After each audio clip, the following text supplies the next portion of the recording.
Hello. ராஜயோகம் நிகழ்ச்சிக்கு இன்றைக்கி உங்களை எல்லோரும் வரவேற்கிறேன். உங்களை எல்லோரும் சந்திக்கிறதுல ரொம்ப சந்தோஷம். இன்றைக்கி ஐயோட பலன்களை பார்ப்போம்.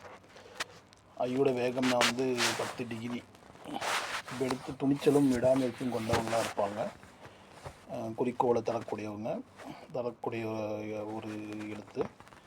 பெயரின் ஆரம்பத்தில் முதல் எழுத்தாக வந்தால் மனதை அடக்கி ஆளக்கூடிய சக்தி அவங்கக்கிட்ட இருக்குது. தான் மனசில் உதிக்கிற கருத்துக்களை மற்றவங்களுக்கு வெளியிட்டு வெற்றி காண்பாங்க.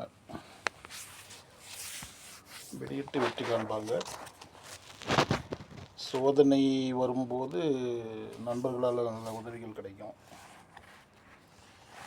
சிறந்த நிர்வாக திறமை இருக்குது. ஆழமான கருத்துக்கள் இருக்குது. எப்பேற்பட்ட காரியமாக இருந்தாலும் மிக எளிதில் செஞ்சு முடிச்சிருவாங்க. சில சமயங்களில் மனசில் குழப்பங்கள் இருக்கும். வெளுத்து பெயரில் கடைசியாக வர்றவங்களுக்கு பணம் எளிதில் சேரும். உதாரணத்துக்கு நிறைய பேர் சொல்லலாம். ராணின்னு சொல்லலாம், அப்புறம் ஏழுமலைன்னு சொல்லலாம், அம்பானி, அத்வானி. சமுதாயத்தில் உயர்ந்தவங்களை வச்சு நான் சொல்கிறேன்னு அர்த்தம் இல்லை. அது கணக்கு நீங்கள் சேர்த்து பார்த்துக்குங்க. ஐங்கிற எழுத்து மட்டும் கடைசியில் வருவது ஒரு சிறப்பு தரும். நன்மைகள் உண்டாகும். எளிதில் பணம் சேரும்னு சொல்கிறோம் இல்லையா, அந்த வகையில் அவங்கள சூழ்நிலையும் அவங்களுக்கு தொழிலும் நல்லா அமையும். ஐயில் உள்ளவங்களுக்கு 2 ஐக்குமே ஐ வரவங்களுக்கு ஓரளவு நார்மலு. ஆனால் கண்ணு விதமான பிரச்சனைகள் கொடுக்கும். கொஞ்சம் கவனமாக இருக்கணும். அது விதிப்படி அவங்களுக்கு பேர் அமைஞ்சிருந்துச்சுன்னா கொஞ்சம் பார்த்து கவனமாக இருக்கணும். கண் வகையில் கொஞ்சம் பார்த்து கவனமாக இருந்துக்கணும். 3 ஐ வந்துட்டால் கண் நரம்பு சம்மந்தப்பட்ட பாதிப்பு கொடுக்கும். பெரும்பாலும் 2 ஐ வந்தவங்களே கண்ணாடி போட்டிருப்பாங்க. கண் பார்வையினால், தலைவலியினால். இந்த எழுத்தை அவங்க பார்க்கும்போது கண்ணாடி போட்டவங்கள அப்போ பேரில் எல்லாருமே கண்ணாடி போடுறாங்கன்னு அர்த்தம் இல்லை. கண்ணாடி போட்டவங்க எல்லாமே ஐங்கிற எழுத்து வர்றதுன்னு அர்த்தம் இல்லை. அவங்க பேரில் பார்த்தோம்னா அந்த ஐ ஒளிஞ்சிருக்கும். 2 ஐ இருக்கும் அவங்க பேரில். 2 ஐக்கு மேலே இருக்கிறவங்களுக்கு கண் நரம்புகளில் கவனமாக இருக்கும். அதுக்கு சம்மந்தப்பட்ட சத்தான பொருட்களை ஆகாரத்தை சாப்பிடுவது சிறப்பு. சரிங்களா? அதாவது பிறரை அடக்கி ஆளும் சக்தின்னு சொல்லக்கூடிய ஒரு ஆளுமை பலம் அவங்கக்கிட்ட நிறைய இருக்கும். சரிங்களா? இது ஆரம்பத்தில் வர்றதை விட மற்றவங்களை கவரும் சக்தி வாய்ந்தவர்கள்னு சொல்லலாம். அவங்கள நான் என்னுடையது, என்னால் முடியும் என்ற கான்ஃபிடென்ஸ் அவங்கக்கிட்ட நிறைய இருக்கும். சில நேரத்தில் அது ஓவர் கான்ஃபிடென்ஸ் கூட சொல்லலாம்.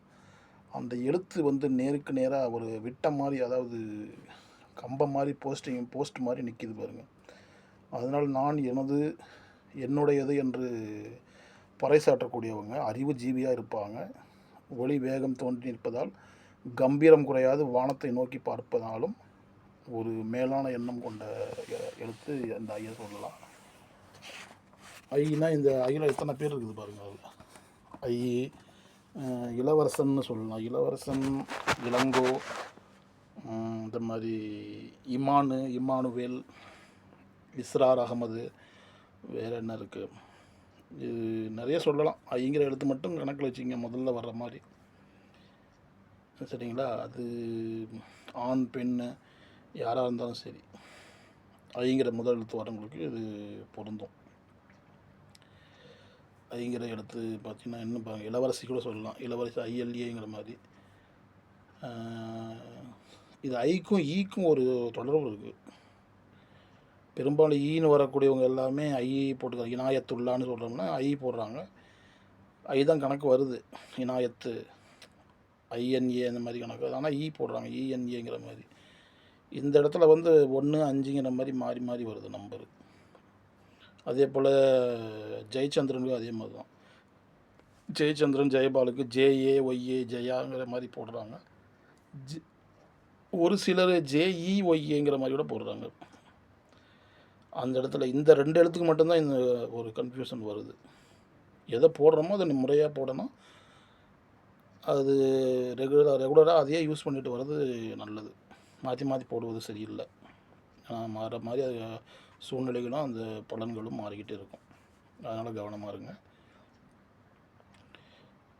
அதே போல் ஒவ்வொரு பேருக்கு நேற்று சொன்னேன், பிரபுங்கிற வார்த்தையில் நேற்று வீடியோவில் போடும்போது பிரபுங்கிற உச்சரிப்பு சொன்னேன் நான். PRABHU பிரபுன்னு அழுத்துற மாதிரி ஒரு சில போட்டுக்கிறாங்க. சுரேஷ்க்கு அது சுரேஷ் அதுதான், SURESH அது ஆல்ரெடி கரெக்டாக அது அமைஞ்சிருக்குது. மகேஷும் அதே மாதிரி தான், சுரேஷ் மகேஷுங்கிறது HHங்கிற மாதிரி போட்டுக்குவாங்க அதில் மகேஷ்.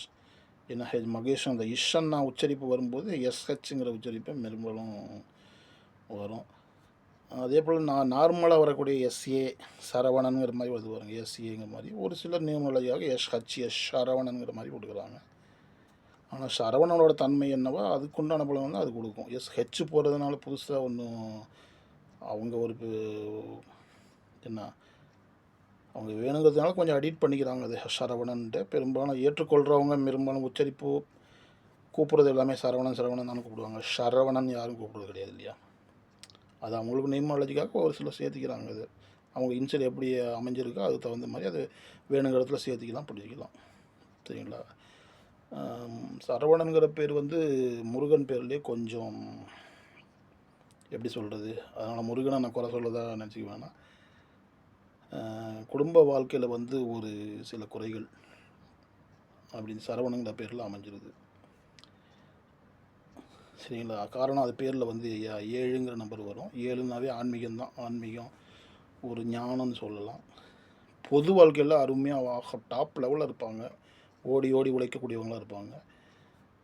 ஆனால் குடும்ப வாழ்க்கைங்கிற வகையில் ஒரு சிலருக்கு, அதாவது ஒரு சிலர் இல்லை, பெரும்பாலும் அந்த பேருக்கே உள்ளவங்களுக்கு ஏதோ ஒரு குறைகள் குடும்ப வகையில், மனைவி வகையிலோ வேறு சொந்த பந்தங்கள் வகையிலோ என்னது பிறப்பு, அதாவது பிள்ளைங்க வகையிலையோ இல்லை பிள்ளைங்க ஆண் பிள்ளைகள் இருந்து பெண் பிள்ளை இல்லைங்கிற குறை இருக்கலாம், பெண் பிள்ளை பிறந்து ஆண் பிள்ளை இல்லைங்கிற குறை இருக்கலாம். அது சில நேரம் அந்த பிள்ளை பேர் தள்ளி போகலாம்.